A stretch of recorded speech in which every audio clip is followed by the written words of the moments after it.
What up, YouTube? So in this video I'm going to install the infamous $45 Amazon double din touchscreen radio into my 2000 Crown Victoria. Now I bought this car at auction and it came with no radio. It has completely nothing in it, but it still has the factory radio wire harness and it still has the antenna. So I thought I would just make a video showing how to get that cheap radio in there. And I don't know if I'm going to regret buying the cheap radio or not. I guess time will tell. Okay, so this is how the radio came from Amazon, just in a generic made in China box. And then I also bought the Metra 4 double din multi-kit to just make a cleaner install. And I bought the Metra Ford wiring harness, so I don't have to splice into the wiring harness. So this was like $5, this was like $10, and this was like $45. So I have about $60 into this radio install. So let's get this radio out onto the workbench. Nice! So here's the radio. As you can see, it's real shallow. Owner's manual. Steering wheel remote control, which I'm probably not going to use. Remote control with the wiring harness for the radio side, and then some wires with the backup camera and the backup camera wiring. So first thing we're going to do is go and hook this to this. And the color codes are listed on the back here for this side, and not the color codes, but the pinout is listed on the bottom of the radio, so I can make sure I'm hooking it up right. It'll be interesting to see if it uses the standard radio color coding. Okay, how I'm going to wire this up, I'm just going to use the harness color code and just go down the list, do one at a time. So the first one is 12 volt ignition / accessory, red. And I took a picture. I was getting all confused because this is upside down compared to the connector on the radio. So I took a picture of it to line it up properly. And A7 is accessory. So A7 is down here, and it is also a red color. So far so good. And the way I'm going to go and connect these together is just by soldering them together, because it'll save me a lot of butt splices. And plus, I can just easily unsolder everything if we have a problem. So just going to strip that back. And I'm going to tin the wiring. And this is how if I had to solder two wires together, this is how I do it. I don't do any fancy strain relief stuff. Like I said in the past videos, I've never had a problem connecting two wires together with solder, just tinning them and sticking them together. Got a little too much solder on that.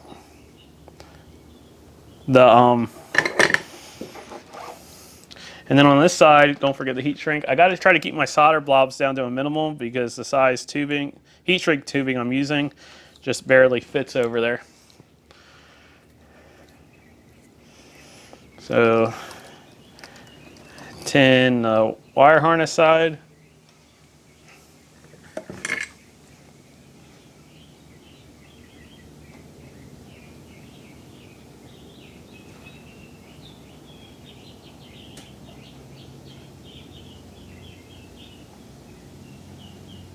Just like that.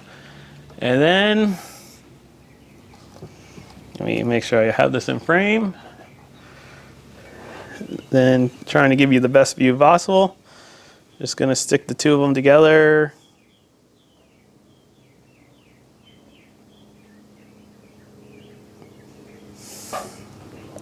Like that. Now, of course, I'm doing this. It's hard to do it on camera. I'm just showing you how I'm doing it. I'm going to reheat it and make sure that they're flat. and then I'm going to slide the heat shrink tubing over it, and I'm not going to even heat up the heat shrink tubing till I verify that the radio works. So I'm going to do that for all the wiring. Okay, so all wired up. I used my helping hands and it was relatively easy. I actually would recommend that you do wire it up by soldering the two wires together, because on some of the higher gauge wires for power and accessory, they use aluminum wire. But these speaker wires, which is this connector over here, is really thin gauge copper wire, so I wouldn't even feel comfortable putting a crimp on there. So definitely soldering it up would be the way to go in my personal opinion. I moved the heat shrink over the connections, but I didn't shrink anything down yet, just so we don't have any shorts. It was pretty much color to color with a few exceptions. The violet and the green, they didn't have a black stripe for the violet or green, which could really mess you up, because especially in a car, you don't want your speakers to be out of phase, because it will cause, you'll get like a weird feeling listening to music because of if your speakers are out of phase, because you're in a car in a closed environment like that. And another thing that, so I do have a couple of wires left over here on the radio, which according to my diagram, it's parking sensor control wires plus 12 parking signal check, which I think I might have to put a jumper in there, because I think that's to allow you to use the touchscreen while you're in, only while you're in park, which is something that I don't want, so I'll jumper that out. But I would have to do research on how you jumper that out. We'll find that out in the future. And the thing that was really confusing is, well, first of all, one of the wires that I didn't use is key. So I don't know, but it does have accessory, which is what I believe turns on the radio. So we'll see if that's a big deal or not. And another confusion that I had was on the wiring harness, there was orange, which is illumination. And I assume illumination was headlamp, which is a green wire on here, not an orange wire. Orange is for the parking sensor. So we'll see if I have it hooked up right. We'll bring it over to the car and do the Blackmagic smoke test. Okay, so we're in the car. Hook up the antenna cable. And then keys are out of the car, so hopefully nothing will happen if I did everything correctly.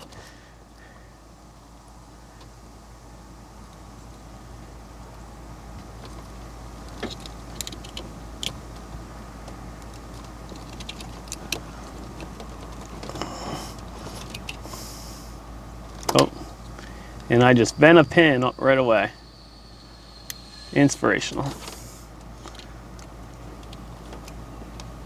Yeah, that one pin isn't sliding in here. There's a pin by itself, which is that weird illumination one. There we go. Now we're connected in.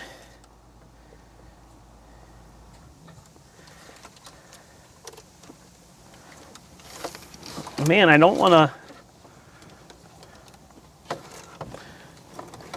Okay, I guess I'll turn the key on. It kind of looks like, I don't know if it's just me, kind of looks like the backlight's on. So I'll put it to accessory. Welcome. HD MP5.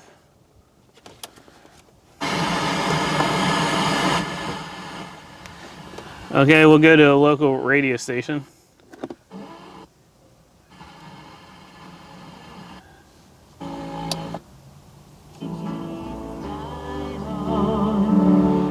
Sounds like total crap.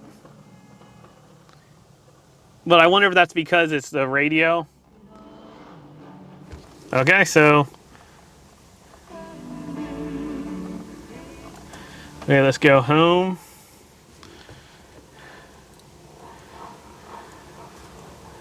Music.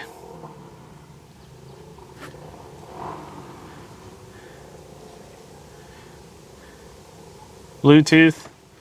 Okay, let me get my phone and connect the Bluetooth up, and let me get a MP3. Okay, so I got this thumbstick I have in my truck that has the Bible on it on MP3. So I'll plug that into here.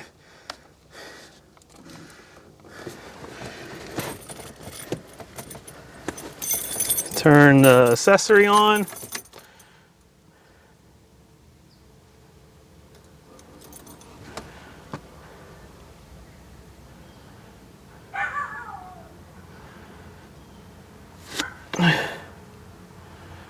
Okay, go to music, I guess.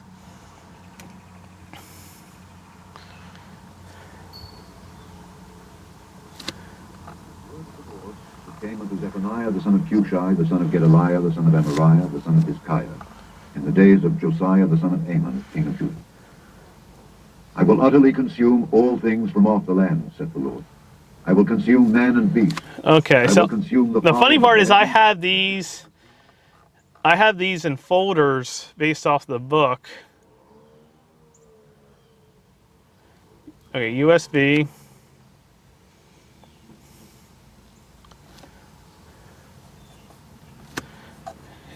Just in one folder somehow? Nope, it's all of them. That's kind of weird. So I had to see how I can get them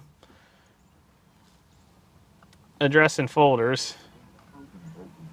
To the house of David. Because in my truck I have them in folders so I can select what book of the Bible I want. So that would be kind of hard to do on here. Okay, so let's do Bluetooth.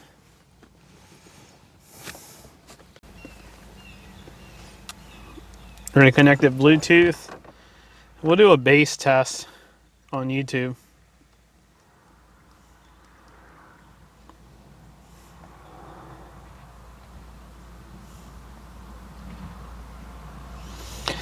I can't remember when I was in high school, there was this bass song we played.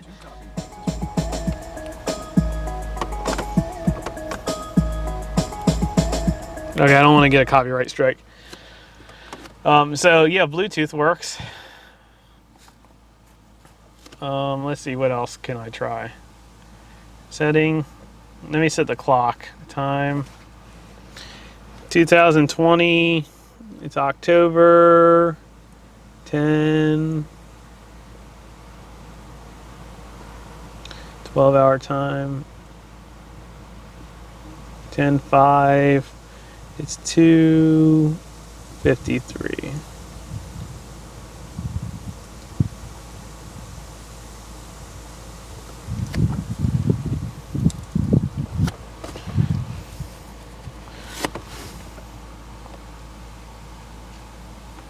Okay, that's File Explorer.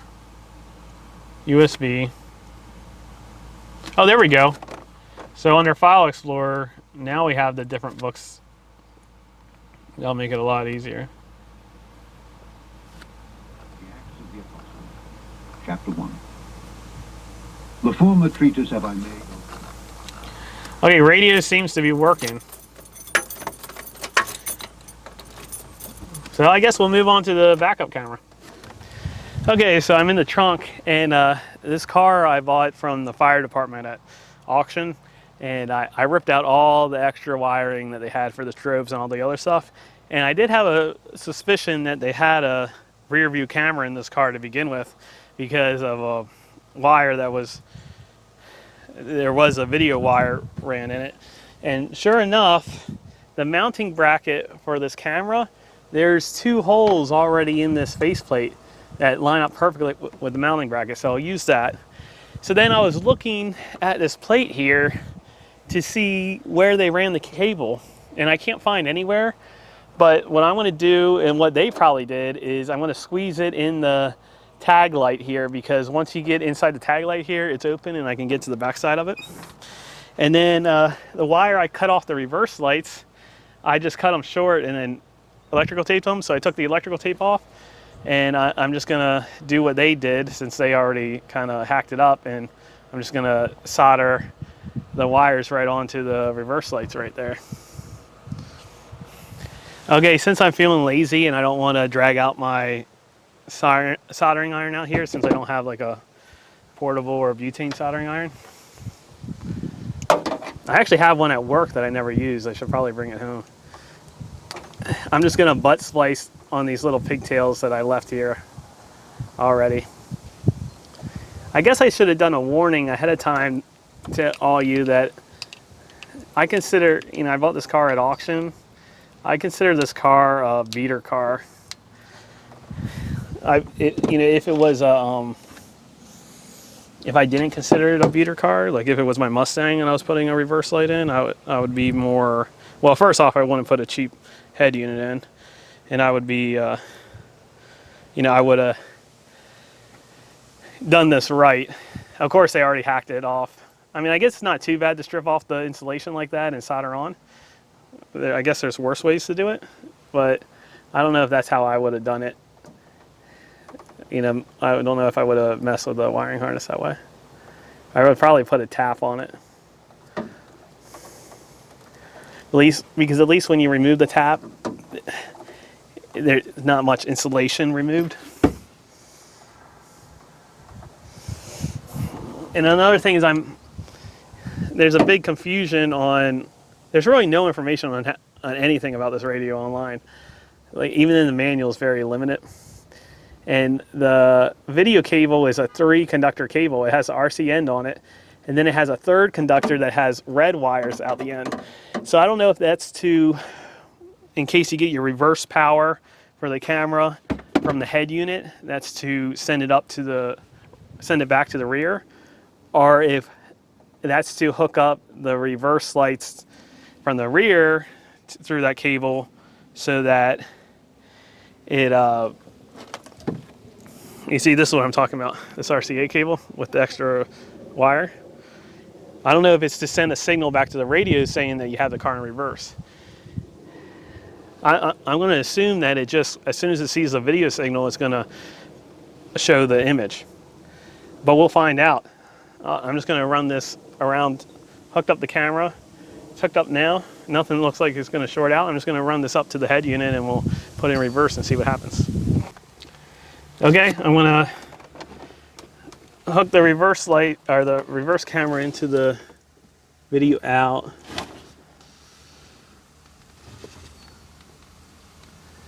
KV SIN, cam in. Okay, there's one on here labeled cam in.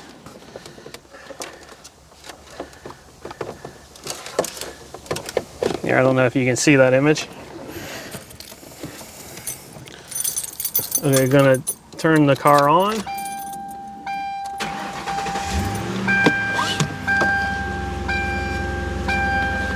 Let me go ahead and buckle in because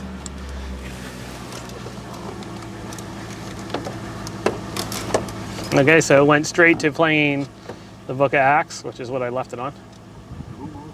He showed himself alive. Okay, and then I'm going to put the car in reverse.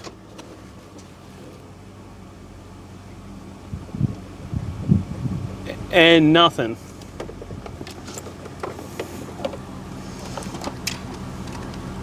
Okay, so I went ahead to do research on I must have to hook that wire up to send a signal to the head unit. I wonder, no, I'm not gonna do that. I was gonna put the car in reverse and then, you know what, I guess I can have it in reverse and turn the key off. Okay, so the lights are on and the backup camera lights are on too. So I'm gonna have to try to do some research on how to get this working.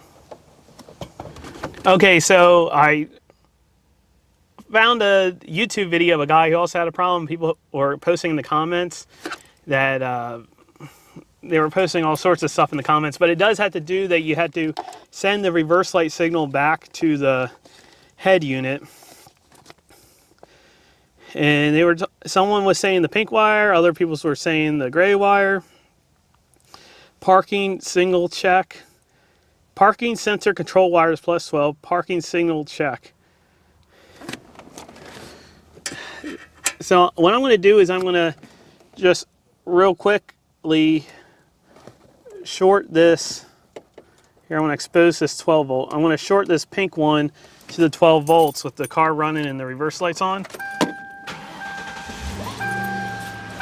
to see if it switches.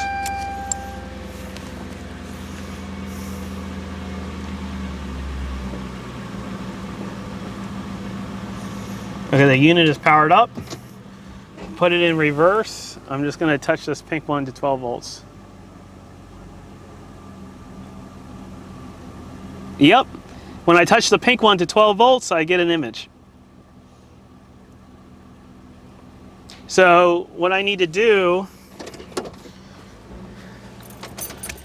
is I need to attach this pink one to this red wire, and then I need to attach the red wire to the reverse lights in the back. Okay, this is what I got. I put the camera back where the previous holes were, ran the cord through the side of the tag light, ran all the wires and bundled them up right here, and I tapped into the reverse lights right there. Then I had the wire ran inside the trunk, coming out here, going out there, inside the seat crest. It's kind of poking out there. Let me stuff it down there. So, oh, let me stuff it under the mat a little bit. Going through the door jamb, through this door jamb, up through here, under the dash here, and out through the wire harness here. So we're ready to put the radio in. So now what we need to do is put these side brackets on, which the one thing it didn't come with was any screws. So I went and I Google searched what screws it should be, and I got 1024 by 3/8.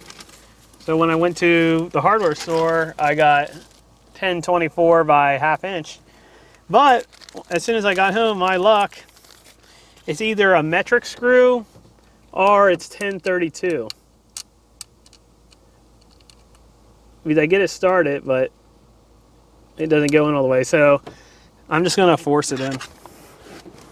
Oh.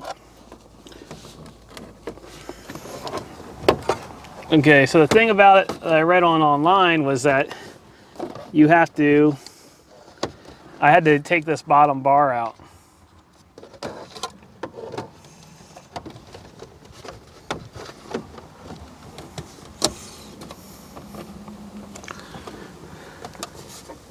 Wonder if I should just use a Sawzall. I think that's what I'm gonna do. Okay, so my camera shut off, but basically I had to take the jigsaw and jigsaw left, bottom, right, and top, all of it off. And then on top of that, these brackets, or these bezels, I had to sand them down even more to get it to fit. And it's pressure fit in there, and as you can see, it's not totally in there, but it's in there enough that I think it looks good. And I think it never really clicked down. I think if I could pry it back out and take the radio out if I wanted to. And then, so the last pressure fit, when I was trying to put it in there, I go to make sure everything works, and the light isn't working on the power button, and the volume isn't working, but the mute's working, and the USB's not working. So I took my chances, and I pulled the Q quality control stickers off, and I opened it up. And I'll attach a photo right here on top of the video. And it actually looks pretty good in there. The board looks professionally assembled. And there's really not that much that could go wrong looking at the electronics on the board. So what it ended up being, the ribbon cable going to this daughter board here was never locked down, and it pulled out. It was like at an angle. So I pushed it in, locked it down, and the radio works fine. I just took it for a test drive, and I talked to my dad for like 20 minutes using the Bluetooth, and he said he heard an echo on his end, but on my end, the Bluetooth was fine. I'm also going to do some research about this There we go. I'm going to do some research about this logo screen, if you can change that. But it seems to work fine. I ran Bluetooth on it just fine. You see it's connected to my phone right now. Go to home. Oh, I need to set the time. But radio works fine. Today, try taking a walk at lunch to someplace you've never been. And USB works fine. I think I want to keep this USB stick in my truck. I have so many extra micro SD cards. I think I'm going to put the Bible on the micro SD card. But when you go into the folder mode, you can then select what folder in the book. So it kind of. Chapter 1. Paul, an apostle of Jesus Christ. So we'll see how long it lasts. For, like I said, between everything, it was $60. I think it was a pretty good deal. Thanks for watching, and leave a comment. You can tell me if I'm a Yahoo or if I did anything wrong, or if you have any questions. See ya.